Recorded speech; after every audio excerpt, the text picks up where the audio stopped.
И вновь здравствуйте, дорогие друзья. Мы возвращаемся в эфир во вторую попытку сегодняшнего эфира, поскольку все-таки хотелось бы запланированное с вами отработать, обсудить. Тем более, что вы уже вроде как вошли, скажем так, во вкус, поэтому возвращайтесь, пожалуйста, кто еще не вернулся. Все-таки хотя бы в таком ограниченном, урезанном варианте есть смысл нам продолжить нашу сегодняшнюю встречу. Хотя будет сложнее с технической точки зрения смотреть за тем, что мы с вами запланировали обсудить. Ну, как говорится, какая разница? Всякое бывает, и такое можно, скажем так, ожидать и каким-то образом с этим иметь дело. Где наша не пропадала, как говорят у нас на родине. Вот. А вы, пожалуйста, сообщите, как у нас вторая попытка, нормально, успешно. Ну, вроде по моему контролю все движется более или менее нормально. Правда, в таком, знаете ли, устаревшем формате, как мы это делали раньше, со старой плашкой, со старыми картинками и звуками. Но главное есть, и это самое существенное. Итак, по поводу купюры мы начали говорить с вами в первой новости в предыдущей попытке. Действительно, голосование завершилось.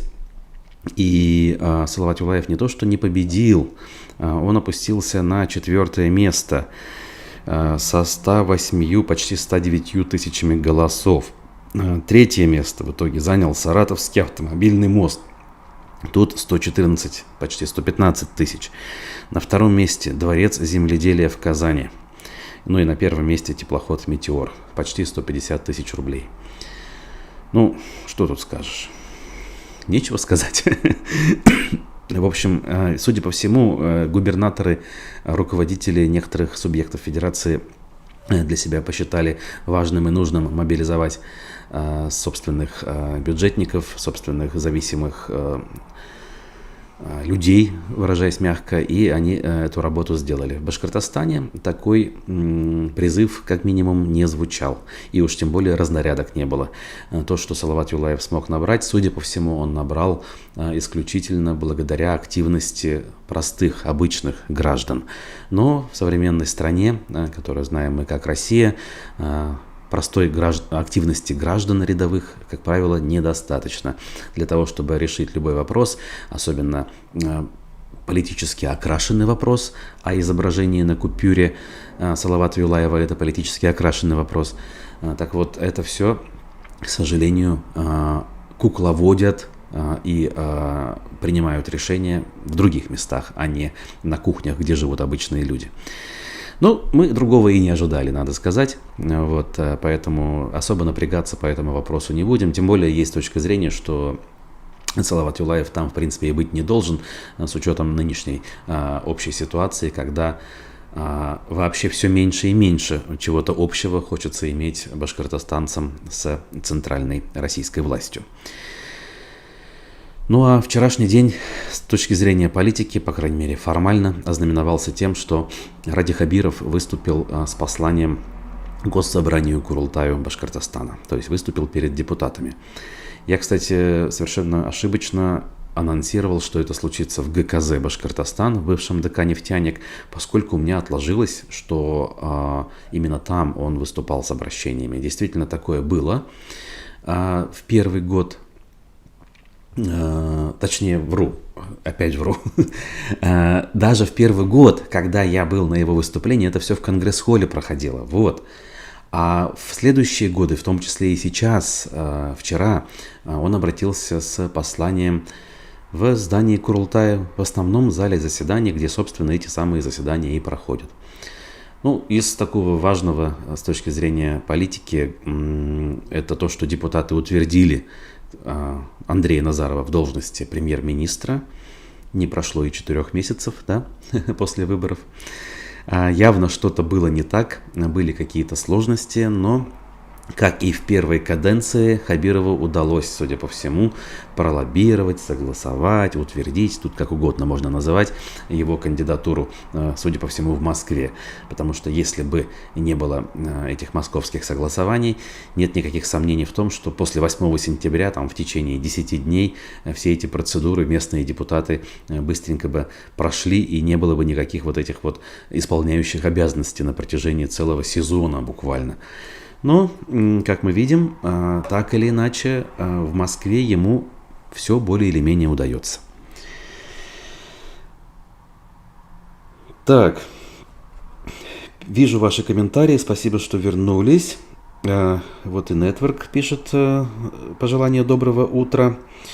Я думаю, что Хаттабыч шутит по поводу договора с Ростелекомом. Я, знаете ли, скажу, что это не были проблемы с интернетом, это были проблемы, к сожалению, с руками. Вот, ни много ни мало. Вот. Но бывают и такие. Ничего страшного. Иногда хочешь сделать как лучше, получается хуже, и где-то что-то не проверяешь. И, в общем, я все понимаю в этом смысле. Не будем горячиться. Хотя в моменте иногда хочется прям-таки, сами знаете. Тем более, когда происходит сбой второй раз за неделю. Вот. Теперь дальше идем. Дальше. Ну так, конечно, послание, мы же его не обсудили, куда мы дальше идем. Значит, много чего было заявлено. Разумеется, главные люди страны – это участники СВО, в очередной раз Хабиров подчеркивает.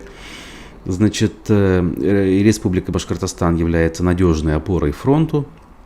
Также в Башкортостане, а именно в Уфе, планируют создать зоопарк. Значит, в программу расселения ветхого и аварийного жилья вошли еще 565 аварийных домов, чему, наверное, могут радоваться жители этих самых домов. Благоустроить 94 общественных пространства хотят буквально в следующем году. Реконструкцию парка Ленина в Уфе начнут в следующем году совместно со Сбербанком. Парк Ленина – это у нас территория зеленая рядом с Белым домом, да, с Домом Республики между Закива-Лиди и Тукаева. Улица Театральная в Уфе станет студенческим пешеходным Арбатом. Работы начнутся в следующем году. Бывшая улица Гашека, ныне Театральная, где находится отделение Национального банка и еще некоторые заведения. Ремонт арочного моста через Белую в Уфе в районе Монумента Дружбы обещают завершить через полгода. По сути дела, новый мост отстроить. Значит, дальше, знаете ли, обещают строительство детского сада в Уфимском Нагаево. И вот тут, конечно же, я не могу не остановиться просто-напросто, чтобы не заплакать или не засмеяться. Дело в том, что совершенно убежден в том, что строительство детского сада, где бы то ни было, в Нагаево, в Уфе или еще каком-то районном центре, это вообще не прерогатива и не забота не то что главы республики, а даже какого-нибудь министра.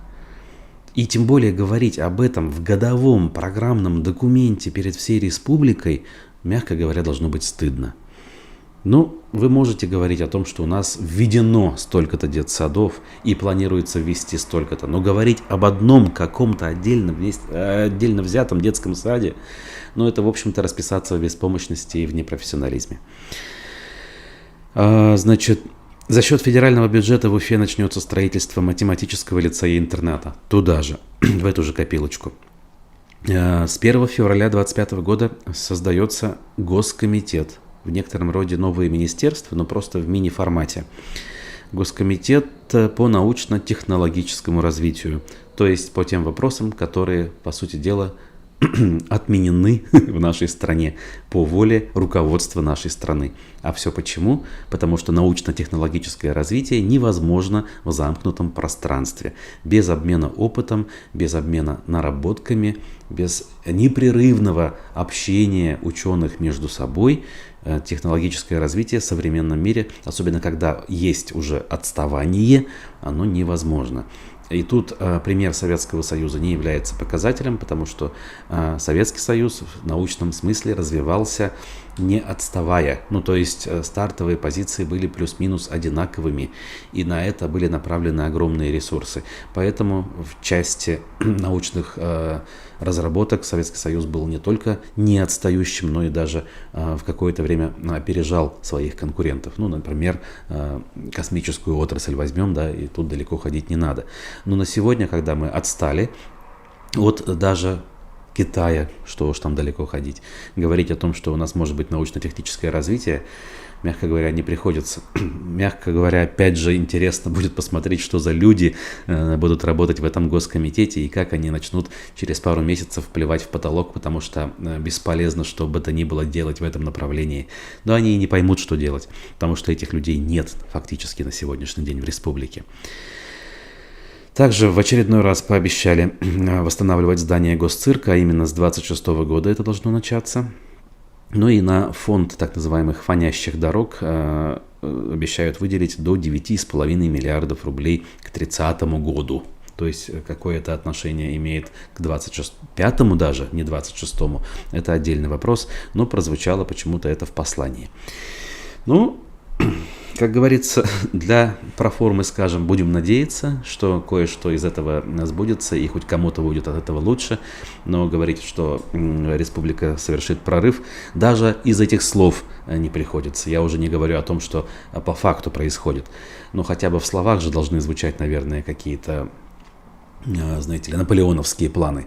Но здесь говорится, что у нас все тяжело, все сложно, у нас специальная военная операция, нужно ее поддерживать.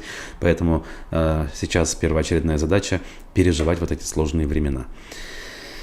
Ну, сами, как говорится, напросились, сами эти времена создали, а теперь героически боремся с тем, что сами же себе подстелили.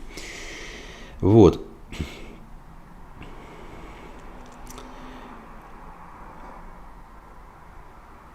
Дальше идем. Давайте. Тут и про Всемирный Курултай уже вопросы поступают, но мы давайте доберемся ко всему постепенно. Вот как раз вопрос касается общественников. Вчера появилось открытое письмо к Радию Хабирову следующего содержания.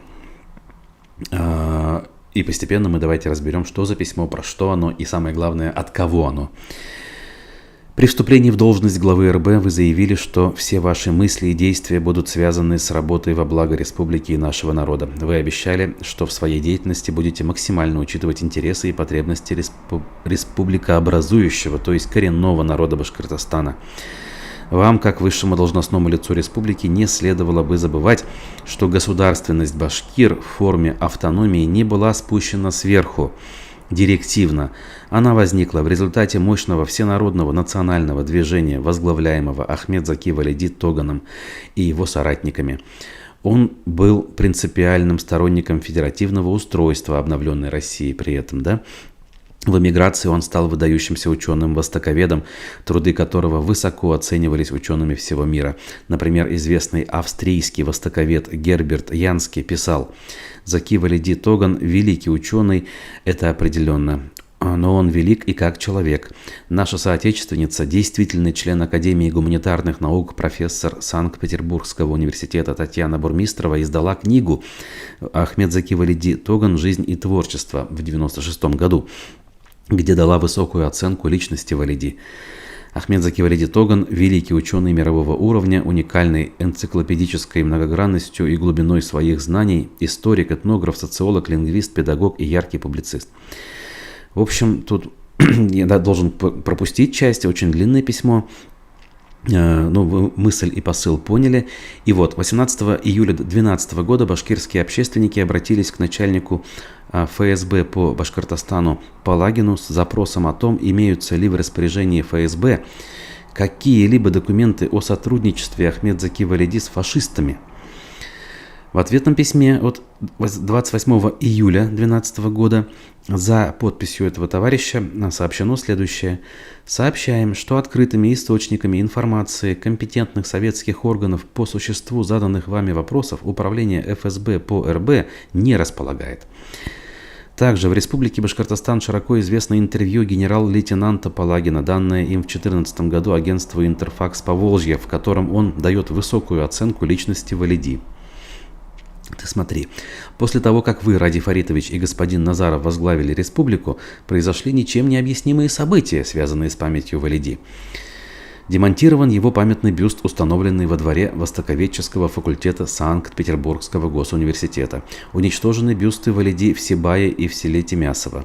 Кроме этого, снесена мемориальная доска со стены Национальной библиотеки имени Валиди без объяснения причин. Башкирская общественность воспринимает это как акты вандализма со стороны местных властей. Нам стало известно, что ваша власть намерена закрыть музей Валиди в Тимясово. Что за этим последует? Ликвидация музея Валиди на его малой родине в селе Кузяне, переименование улицы Валиди в Уфе, лишение Национальной госбиблиотеки его имени? У нас имеются реальные основания сомневаться в вашей политической честности. Ради Фаритович, вы начали незаконно ликвидировать памятники великому сыну башкирского народа Ахмедзаки Валиди Тогану.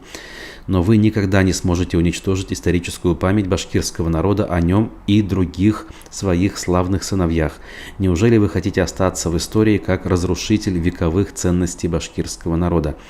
В связи с вышесказанным мы требуем прекратить грязную антивалидовскую кампанию, направленную на очернение его имени и искоренение исторической памяти о нем. Предпринять необходимые меры по возвращению памятного бюста Валиди Тогана на прежнее место во внутреннем дворе Востоковедческого факультета Санкт-Петербургского госуниверситета. Восстановить памятный бюст Валиди Тогану в городе Сибае. Восстановить бюст Валиди в Тимясово. Не допустить ликвидации музея его имени в этом же селе. Приступить к реализации постановления правительства РБ номер 69 о подготовке к проведению 120-летия со дня рождения ученого Валиди в Уфе. Представители башкирской общественности, а именно 3 человека: Марат Кульшарипов, доктор исторических наук, профессор, почетный член Академии наук, кавалер ордена Салавата Юлаева, пенсионер по фамилии Рычкулов, тут, к сожалению, я не могу идентифицировать, и доктор филологических наук, кандидат исторических наук, профессор Кузбеков. Вот такое важное и содержательное обращение опубликовали эти аксакалы башкирской общественности и вообще интеллигенции, будем так говорить. На мой взгляд, важная, наболевшая история, действительно. Жалко, что далеко не все представители башкирской интеллигенции присоединяются к таким просьбам, хотя вот, например, вот в этой просьбе совершенно ничего криминального нет, и доводы совершенно цивилизованные, скажем так, не деструктивные, и за экстремизм вроде бы даже в нынешних условиях за это привлечь не представляется возможным. Но спрашивается, где тут деятели культуры, какие-то артисты театров, писатели, драматурги, другие историки, в конце концов. Очень мало тех, кто, к сожалению, подписался за этим делом. Но то, что Марат Кульшарипов там есть, это, конечно, уже хорошо, но все-таки мало, на мой взгляд. Нет никаких оснований полагать, что Хабиров вообще как-то на это отреагирует. Ну, если только в том духе, как он, помните, Рифа Габитова, замечательного танцора, осадил, когда тот попросил провести минуту молчания в память о погибшем Рифате Даутове после баймакских событий. Хабиров назвал эту просьбу оскорбительной и неуместной. Ну, в общем, сейчас формальных оснований, кстати говоря, вот так грубо реагировать у него нет, потому что вроде как Ахмедзаки Валиди государственной властью страны на сегодняшний день никак не осужден, статусы его не менялись, каких-то распоряжений публичных на этот счет нет, но факты говорят сами за себя. Табличка даже с библиотеки его имени исчезла. Ну вот как это можно объяснить? То есть один бюст пропал в Петербурге первым делом, я помню, ну как-то еще можно тут за случайность какую-то, ну какие-нибудь, я не знаю, там местные деканы что-нибудь там не поделили там между собой, и вообще может к политике это не иметь отношения. Потом дальше наблюдаешь Сибай, Тимясово, и вот она уже табличка в Уфе пропадает.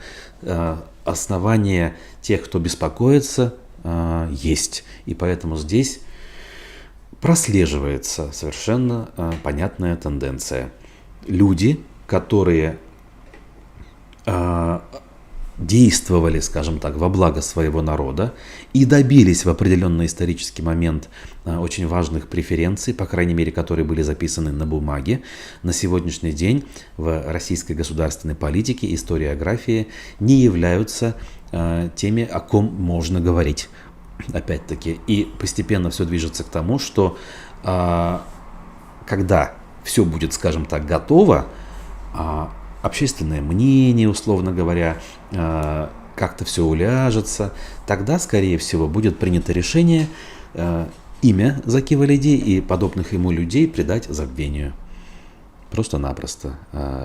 Может быть, это в мягкой форме, а в самой жесткой форме могут провести даже какие-то показательные суды, вытащив откуда ни возьмись вот те самые доказательства, об отсутствии которых в 2014 году заявил руководитель ФСБ по Башкортостану.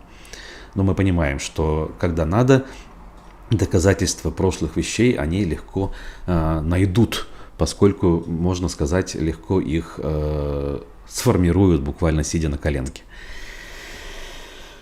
Давайте посмотрим, что вы пишете в чате.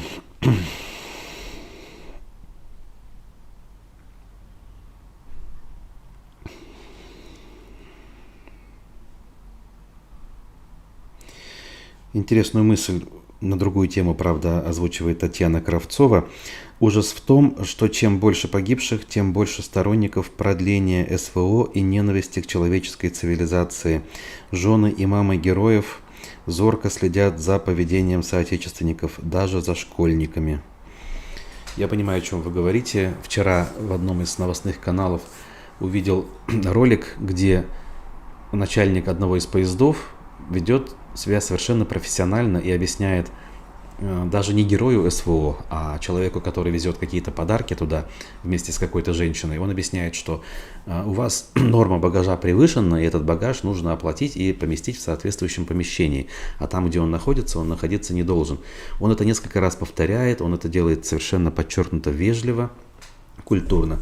Вот эти вот герои, с позволения сказать, объясняют ему, что тот не прав, потому что они, дескать, особенные люди. И никакие правила и законы им не писаны и не действуют. Они тоже ведут себя более-менее относительно вежливо, но аргументацию используют совершенно белыми нитками шитую. То есть платить мы не будем, вы все равно, скажем так, поступите так, как мы требуем. Привезете наш багаж без дополнительной оплаты и там, возле туалета, где мы его поставили. И это долго продолжается, препирательство. В конце концов, новость гласит, что начальника поезда понизили до проводника, когда вот эти вот пассажиры, с позволения сказать, пожаловались руководству российских железных дорог.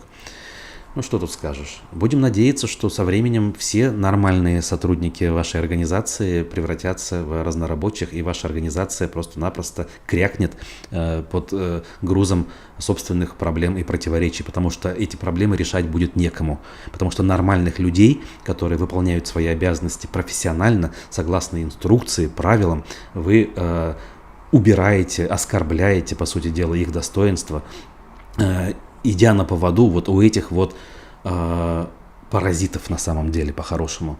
Потому что нарушать закон даже сейчас никто не позволяет.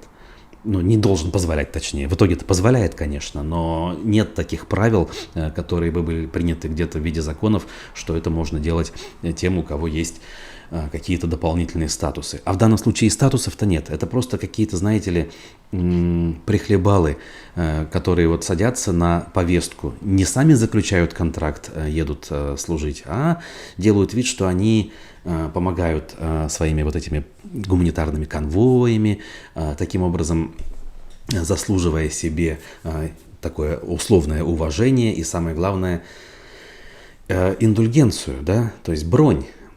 В случае чего их вроде как не должны дергать, потому что они же и так молодцы, они же и так помогают. Но, в общем, мрак и жуть происходит кругом, рассказывая этот пример. Я просто вот Татьяны сообщение комментирую. Ну а теперь надо дальше идти. У нас, к сожалению, времени совсем мало. Мы не можем позволить себе дальше тянуть. Давайте все-таки по каким-то важным новостям еще успеемся пройти. Пруфы. По следам решения о Рауфе Рахимовой и по следам публикации БСТ решили подать иск на канал БСТ за клевету и оскорбление. В общем, правильное решение. Значит, иск касается распространения клеветы о сотрудничестве издания с иностранным агентом, признанным экстремистом и террористом Русланом Габасовым, бежавшим за границу вместе с бывшей правой рукой Хабирова Ростиславом Мурзагуловым, также иноагентом. Все признаки клеветы усматриваются во многих вышедших как под копирку сюжетах телеканала БСТ. В БСТ сказали, что якобы мы взаимодействовали. Это уже слова Рауфы Рахимовой. Это неправда. Сюжет заказной и, на наш взгляд, выпущен в интересах башкирского Белого дома, чтобы дискредитировать наше издание, сказала Рахимова. Кроме того, сотрудники БСТ озвучивают недостоверные утверждения о целях издания – расшатать обстановку в Башкортостане в интересах недружественных стран. В то же время никаких доказательств приведено не было.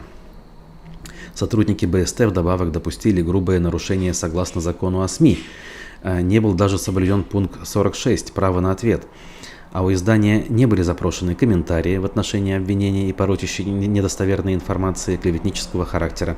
Все материалы подавались в форме утверждения, многие факты перевирались и были просто приписаны, что указывает на заказной характер материалов. Сумма иска будет включать компенсацию морального вреда и ущерба деловой репутации в размере 5 миллионов рублей с телеканала и 1 миллион рублей с журналистов. Деньги будут направлены на благотворительность, фонд «Изгелек», который в том числе занимается поддержкой военных на СВО. Ну, если в двух словах, конечно же, БСТ делают совершенно грязную, непрофессиональную работу. В этой части точно, тут никаких сомнений, и коллеги с Пруфов совершенно правы. Не правы, наверное, они в том, что, опять же, подчеркивают вражеские намерения, условно говоря, того же Руслана Габасова, иностранного агента. Вот, также, ну, в общем, в остальном окей. Посмотрим, короче говоря, в этом смысле, несмотря на некие шероховатости, как обычно имеющиеся, в общем и целом, конечно же, я на стороне Пруфов и Рауфы Рахимовой в этом вопросе тоже. Потому что в любом случае любое независимое издание, любая независимая общественная организация на сегодняшний день, она слабее в условиях абсолютного государственного контроля над всем и вся, когда у государства все руки развязаны, все карты, как говорится, в этих самых руках, и можно делать буквально все, что угодно, и быть безнаказанными.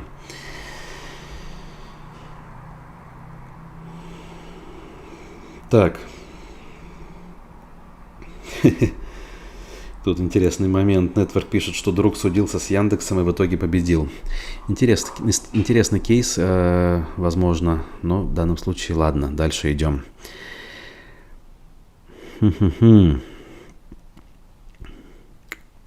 Да, сегодня был план провести немножко необычный эфир, сделать музыкальную паузу, послушать глубокомысленную композицию одного известного российского барда. Но давайте так, раз уж это сегодня сделать не удастся, сделаем в другой раз, а спойлерить заранее не буду. В оставшиеся несколько минут обсудим еще несколько новостей.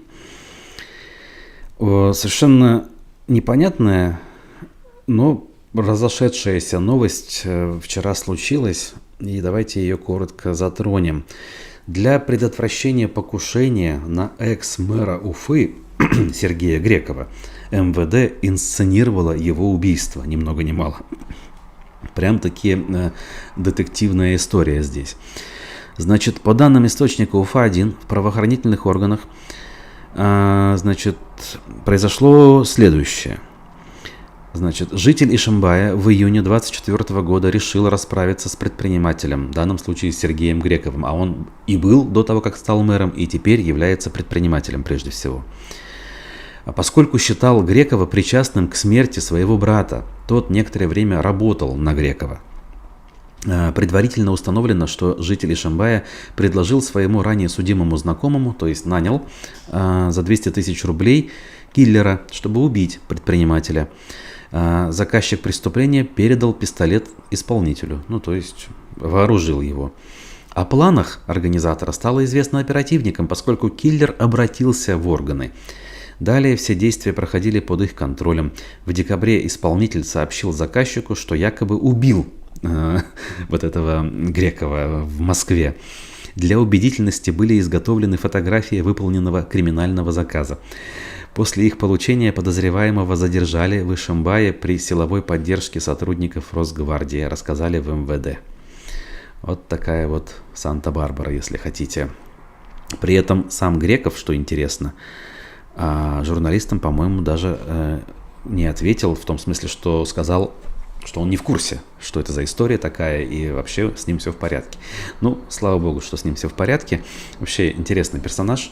Как он появился в Уфимской мэрии, как он оттуда ушел, быстро поняв, что гиблое это дело, добиться что бы то ни было на чиновничьем поприще бесполезно, особенно если ты все-таки привык многие годы заниматься более или менее эффективной работой. А бизнес — это все-таки эффективная работа, так или иначе. Даже если этот бизнес имеет какую-то поддержку, в любом случае, чтобы его вести, нужно обладать какими-то талантами и способностями. И эти способности вовсе не означают, что ты можешь быть чиновником, где совершенно другая логика зачастую работает. И другие приводные механизмы, скажем, нужно задействовать для того, чтобы добиваться хоть чего-то. Или хотя бы создавать видимость того, что ты добиваешься чего-то. Молодец, мужик. Вовремя свалил, во-первых, с должности мэра Уфы. Во-вторых, вот занимается бизнесом и оказывается в трудной ситуации победителем. Вот.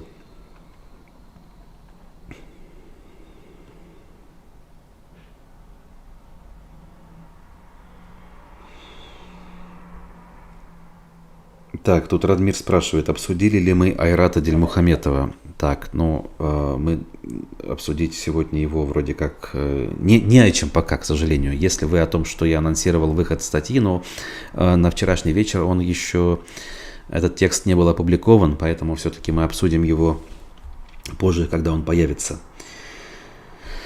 Вот.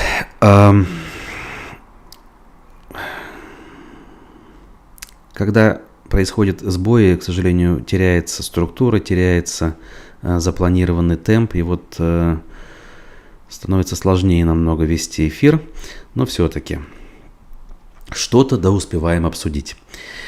Тут, знаете ли, тема строительства храма на улице Комсомольской в Уфе набирает новые обороты, и, судя по всему, он действительно будет достроен.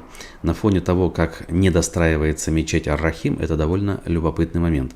Пусть Хабиров и обещает и тот, и другой объект завершить, и про Ар-Рахим говорит, что там работы вовсю кипят, и мы решим вопрос с финансированием, но что-то как-то вот сомнения берут, опять же, меня, особенно как человека, который в тему погружен. По меньшей мере нет ни одного, знаете ли, богатенького Буратино, который, как в случае с храмом, вышел бы и публично сказал: я беру эту историю под свой контроль и буду ею заниматься. Сейчас вы поймете, о чем речь. Есть такой Геннадий Букаев. Старожилы помнят. В 90-е годы он был руководителем налоговой службы по Башкортостану и считался одним из самых эффективных управленцев вообще в сфере налоговой службы по всей стране. Благодаря его деятельности, в том числе, например, в Башкортостане первыми в России ввели ИНН. Помните, социальный номер, это у нас называлось, карточки были. В 1996 году их выдали башкортостанцам тогда, когда по всей России еще их не было. То есть новые технологии внедрялись Букаевым буквально в республике в качестве пилотного проекта. И все это, главное, работало. Я, кстати, помню, я еще в школе учился, я этого Букаева увидел на башкирском телевидении в какой-то передаче, он интервью давал. И меня он, мягко говоря, впечатлил интеллектом, образованностью и такой приятной подачи информации. Ну, в общем, на фоне косноязычных башкирских чиновников он выглядел прям-таки каким-то, прям, я не знаю, образованным человеком, минимум. Вот. Порядочным или нет, не знаю. Но эффективным менеджером он в итоге стал и совершил очень серьезный карьерный прорыв. По-моему, там еще даже в 99-м, если не раньше, его забрали в Москву. Он руководил Федеральной налоговой службой. А потом он стал каким-то важным деятелем в компании «Роснефтегаз». Это такая, знаете ли, полузакрытая структура, которая занималась экспортом российских нефтепродуктов и нефти на Запад. Причем какой-то такой важной, большой доли этих нефтепродуктов, как минимум, если не всей. То есть условные компании, там, Лукойл, Роснефть и прочие Газпромнефти добывают, а вот этот вот Роснефтегаз это дело каким-то образом там, формально, видимо, перекупает и дальше транслирует. И вот Букаев этой компанией, по-моему, руководил даже. В общем, мягко говоря, если вы понимаете конъюнктуру и структуру, он стал приближенным кооператива «Озеро» во многом, да, лично Владимира Путина, судя по всему, тоже, потому что за такие вопросы и такие предприятия, кто попало, отвечать не может. Это люди, которые, ну, мягко говоря, хорошо знают и которым доверяют все вот эти вот Путин и его приближенные друзья, которые владеют этими активами. То есть это главная денежная артерия, можно сказать, которая и сформировала все те богатства, которые на сегодняшний день есть у этой группы людей, ну и у страны тоже кое-что есть, надо признать, потому что цены на нефть были высокими. И вот Букаев проявляется в качестве мецената в истории с храмом на улице Комсомольской и дает интервью Башинформу. Вы понимаете, да, какие у этого человека возможности? О них тут ни слова. Какой-то Букаев говорит хорошие слова о том, что будет построен храм. Но мы-то с вами с учетом вот вышесказанного понимаем, что ресурсы у него ого-го какие. И этот храм возле Дворца борьбы, который волею судьбы оказался, действительно, скорее всего, теперь завершат. Есть неподтвержденная информация, что Путин, который недавно был на открытии Дворца борьбы, обратил внимание на храм и задался вопросом, а почему он стоит недостроенный. И вот якобы поручил чуть ли не там этому Букаеву. В этом смысле пазл сходится. Я все это лишь исходя из оценочных суждений, каких-то своих общих знаний говорю и предполагаю. То, что его достроят на Комсомольской, нет проблем. Окей, пусть достраивает Букаев или кто угодно. Но может так оказаться, что мы в итоге получим этот храм готовым, сданным, а Ар-Рахим на проспекте Салавата Юлаева все так же будет находиться в процессе строительства. Но опять же, если предположить, как это будет комментировать Хабиров или любой другой человек, который будет находиться через пару лет на его позиции. В общем, такая любопытная история, которую, опять же, хотелось бы, конечно, прояснить в подробностях и в деталях, получив какую-то более-менее глубокую информацию, но пока вынуждены вот обходиться такими предположениями. Вот. В общем, такие дела у нас, друзья, на сегодняшнее утро. Ну вот, буквально на минуту, да, в завершении, тот же Башинформ написал, что в республике Башкортостан впервые прошел бал юных шеймуратовцев. «Сегодня особенный день в жизни каждого из вас», — сказал Ради Хабиров.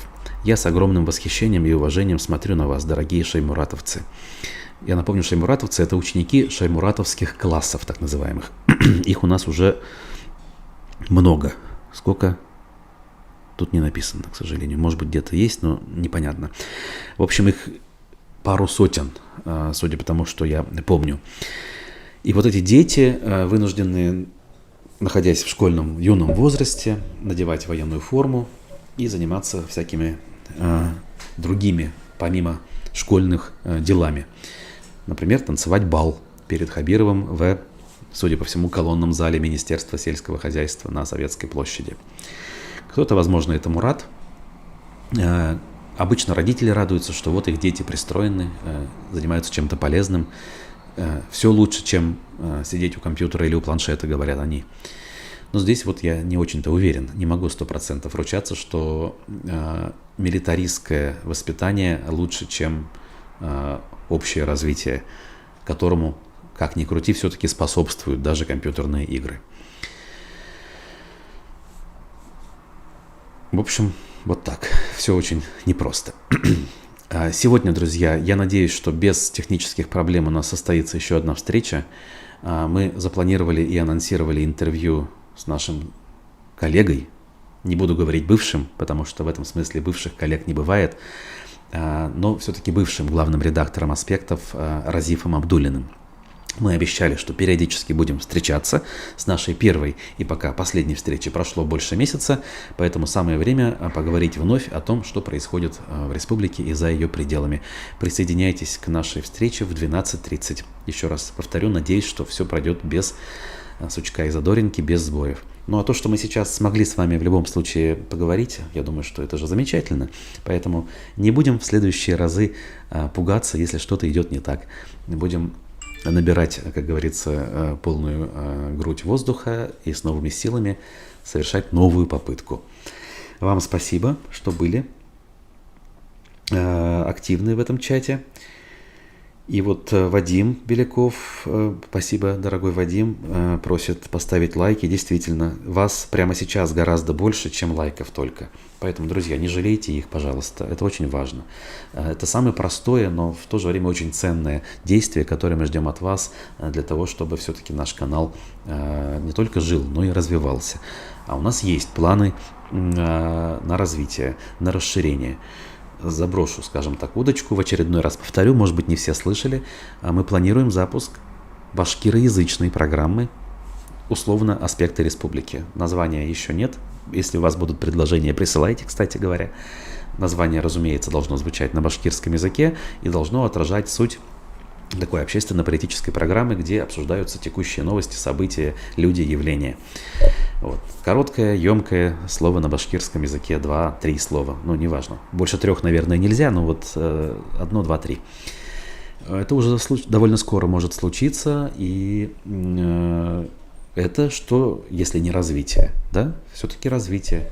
Да, мы остерегаемся, мы боимся того, что может не пойти, что аудитория не придет.